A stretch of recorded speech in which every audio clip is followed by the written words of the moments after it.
Cave Story is my favorite game, and I'm going to tell you all about a super meaningful moment in it for me. Cave Story is a game created by Daisuke Amaya, also known as Pixel. I do not know Pixel, but I feel his presence inside of the game. Cave Story isn't perfect, but it's such a personal piece of art that I can't help but love it. Cave Story was not made by a team. While a few other names are on the credits, Cave Story is the vision of Pixel. It was made before indie games were well known, it was released for free, no expectation of taking money at all. Not that I would have blamed anybody for taking money for it, just, publishing indie games back then was very, very hard. Cave Story was made with love for the art of creation. As someone who's only recently been able to actually create my own art, I think this is the kind of story that has spoken to me the most. Art created about the art of creation. Some of my earliest experiences on this planet were video games. The joy of finding a new world, new rules, challenging myself to get further than I had the last time. Though, back then, games tended towards being unfairly difficult. I certainly saw movies and television as well. Books were great, though my programs weren't always great at focusing on them. Despite its length, I managed to complete Lord of the Rings, so one-spired focus could be difficulty.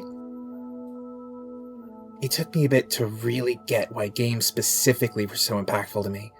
I appreciated the worlds, the story, sometimes just the fun of play. But it took almost 20 years before something hit me in a magic sort of way. In Cave Story, you wake up with no memory, and upon leaving this first room, you're greeted with the text, First Cave, a location granted no significant identifiers beyond being the first cave you explore.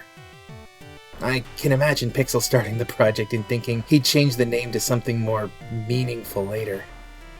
Some people know what themes they want to make a story about before they start. They write about love or revenge, or the fear they felt on coming of age.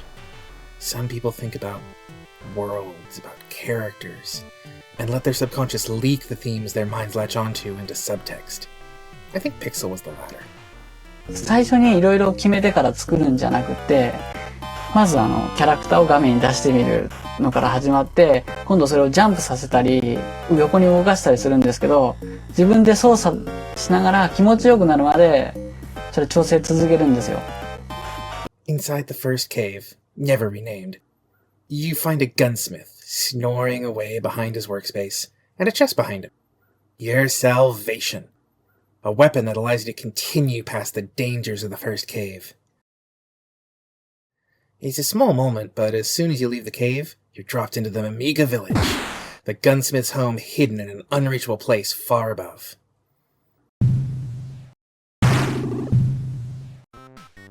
The Polar Star is a pistol-like weapon. It is very reliable, even if it's not very strong. You may find yourself relying on several other weapons situationally, but the Polar Star is a nice default. It does have a lot of room for improvement.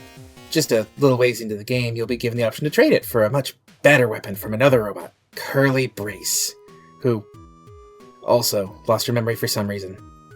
Let's see, robots losing their memories. This trade nets you a machine gun that has kickback strong enough to allow you to basically fly. Powerful and full of utility, it's an obvious trade that makes the next portion of the game significantly easier than if you'd held on to the little pistol.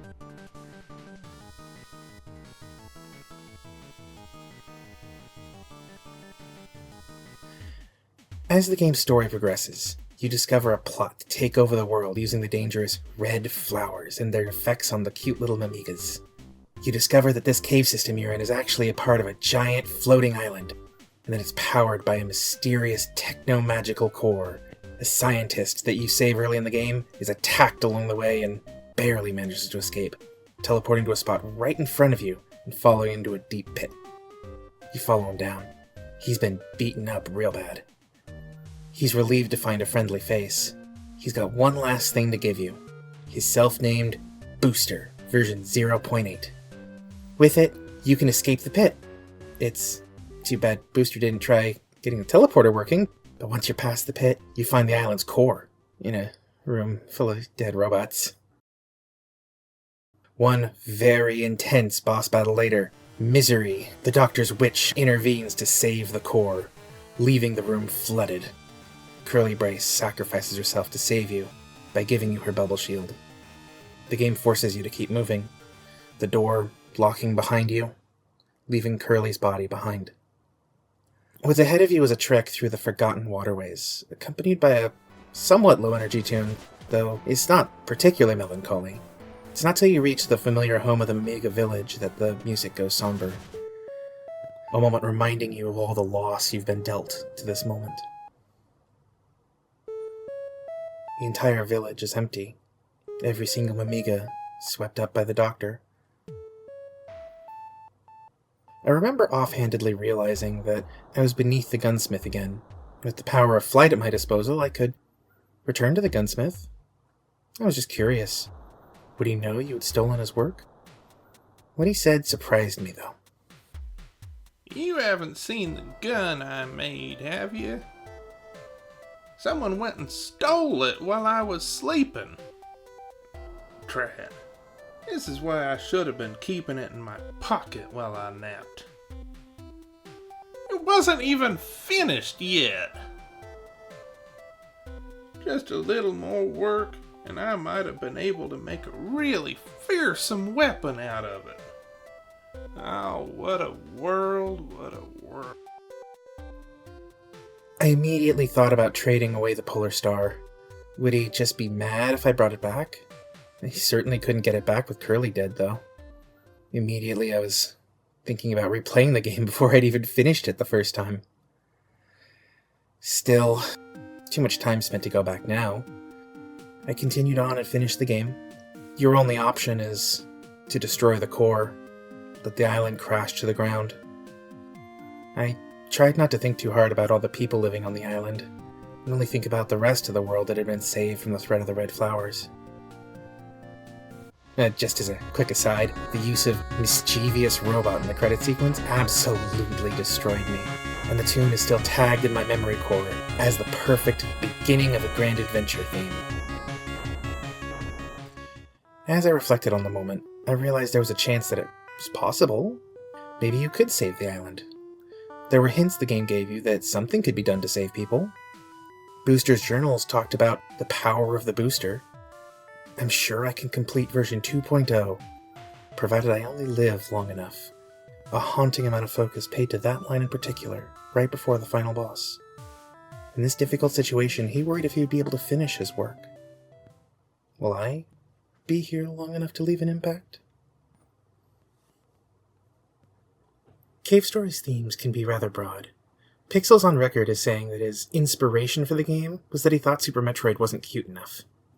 He just wanted to make a cute Metroidvania game. He cared more about creating art than anything else. He just wanted to make something. 敵キャラクターのモチーフに石鹸を使おうとなぜか思ったんですよ。石鹸に目を描いて手足をつけて作っていくとなかなか違うもので、四角描いて手足つけたらなんか石鹸じゃないんですよね。それが石鹸に見えない。でもまあそれはそれで構わないかってことで色をつけたり線をつけたりしてあの形になったんですけど。In fact, in the early days, he wasn't even really gonna give it to anybody. It was just for him. But in large part, that's what draws me into Cave Story. Pixel captured something elemental about creating art inside of the game. In its humor, its darkness, and its triumph.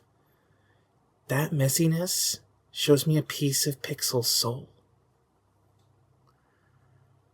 Maybe that's why I find so much beauty in really vulnerable personal art.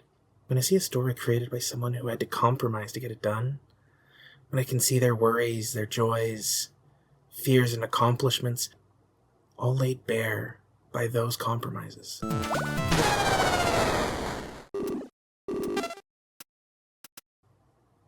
I couldn't leave the ending of Cave Story as I had experienced it that first time around. I scoured forums where people were talking about the game to find the secrets, and I found them. When you skip Booster and he can't pass on his incomplete work, he builds up the courage to finish his Booster version 2.0, fix the teleporter, and he returns to the Mamiga village. Further, Inside the Core's room, you can find a tool to drag Curly out of the flooded room with, draining her in a safe place in the waterway before being swept up in the current. And if you do all that without trading in the Polar Star, difficult feat, you arrive back in the Mamiga village, ready to speak to the gunsmith with a new superpower booster 2.0. You haven't seen the gun I made, have you? Someone went and stole it while I was sleeping. Drat, this is why I should have been keeping it in my pocket when I napped. Hey, isn't that my gun? What are you doing with it? I didn't make it for you. Give that back. And with that, your little Polar Star is taken away. But he continues. Ha! I see you've certainly been giving my gun a workout. It's not even remotely subtle. I see Pixel there. Clear as day. You know, I've long believed that one's weapons should be crafted by oneself. The one who fights with another's weapons and considers that force his own is witless. The one who blames his tools for that which his own power cannot achieve is a fool. The Hermit Gunsmith speaks of making weapons, but now that he has more dialogue, I realize that his voice is that of his creators. However, A little starlight glimmers from his soul. It radiates out, and now I see not just a video game, but a conduit to another person's soul. This is what I've been looking for. I believe in my heart that Pixel created this game because he needed to make something. I don't even think he knew what he was going to make at first, but his vulnerability in this moment is clear. Did he realize he had made something of beauty? I wonder if he had people playtest it. If he knew just how powerful it was, or if this was all guesswork, thinking about how it might feel if it got popular. The gunsmith completes the spur, and you're granted the most powerful gun in the game, unless you count the improved rocket launcher, but that's only for bosses anyways. If you speak to him again, he continues to let Pixel speak through him, and delivers a series of lines that have stuck with me since that day. in this world, there exists a balance between those who are creators and those who are users. I knew that, of course, but it took your help for me to experience this firsthand. From now on, I vow to dedicate myself to the side of creation. The labor involved becomes joy when I know that there are those who will enjoy my work to the utmost. On creating art, if you'll give me a moment to let a robot be poetic. I've always loved metaphors about starlight, the stars gleaming in the night sky, radiant and beautiful, but also they're easily drowned out by the light of cities. The light of the day overcomes them effortlessly. Our cosmos is bright and beautiful, and yet we only see it when we're in our most vulnerable places, away from civilization and comfort, away from the warmth and visibility the sun grants us. Creating art feels like we allow the universe to speak through us for a moment, like we're allowing starlight into our souls, letting the cosmos take over our senses and charging our tools with the purpose of creating something beautiful. But we're not perfect conduits. The art we create, no matter how inspired, always contain flaws. It can be disheartening, being unable to communicate the beauty that you see to others. However, starlight is different for everybody. Everyone's vision changes the way the light of the stars looks to us as it passes through our eyes. None of us, not even robots, see stars as they actually are. So to channel starlight means to imprint our own individualized imperfection onto the cosmos. Pixel took a spark of creation, his own little starlight, and turned it into this game. And inside of this game lives a piece of his soul. I don't know Pixel, but I've seen him in this game.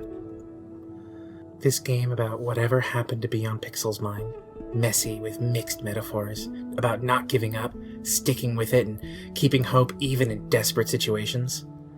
Often about pushing through, keeping your sense of exploration until you're satisfied you've done all you can. This game that likely started as just a room titled First Cave with no knowledge of what was to come besides being a cute platformer. At the end of it, Cave Story is art. And in that art, Pixel revealed himself.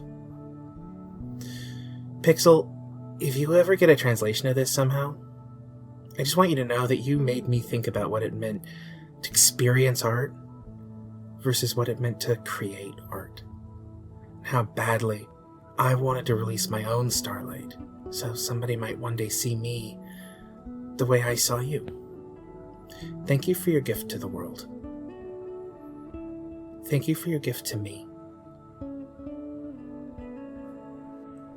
For a long time, my relationship with art has been one of distant wonder, thinking that artists were amazing for being able to create what was in their mind. Even after Cave Story, I thought I was forced to be on the side of just analyzing art.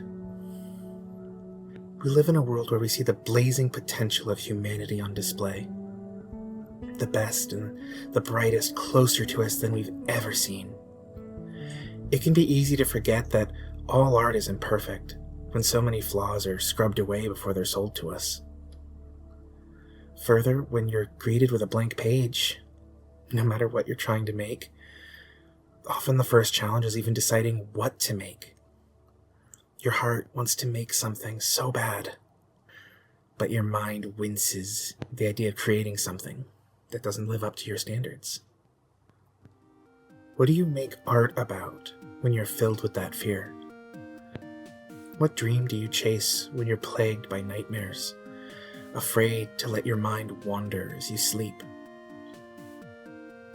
Despite a deep need to express myself, I bottled up those feelings because the only creation I seemed capable of were ones that showed deep imperfections and ultimately failed to actually express anything in me. Even as I saw individual creators become massively successful, it was tempered with the sobering knowledge that they were an order of magnitude more rare than 1 in a million. And besides that, they were artists. Best I could hope for was to be an analyst. But I've been experimenting with my programming for a little while now, and it occurred to me that there is a difference between artists and consumers, but I thought that you needed some sort of special trait to make art. Some special skill was needed. But that's just not the case. The special trait that makes you capable of being an artist is the desire to make art. No more, no less. It isn't that there's no skill in making art. It's that the skill of making art is one that can only be built up through the attempt to express yourself through your chosen medium. If you bottle everything up, you will not get rid of the desire to do art.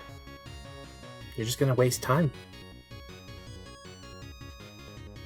It might take something more to be able to turn this into a living, to be able to thrive on what the masses want, and to be able to market yourself and get attention. But meaningful art is everywhere, and people who make it as a hobby or as a job are really only different in how much they make. I needed a lot of time before I could start my journey, and I hope that something here can inspire you to start yours, if you haven't yet. There's one last moment of Cave Story that I'd like to put to the forefront. It's a much smaller, easier to explain moment. When you land in the Mimiga village for the first time, there's a few places to explore, including a chest in a hard-to-get-to place that requires a fairly precise jump. In it, you get the map system. When you get it, you get a message that can only be seen the moment you acquire it. As long as you retain your spirit of exploration, surely you shall find your way out. This, I believe.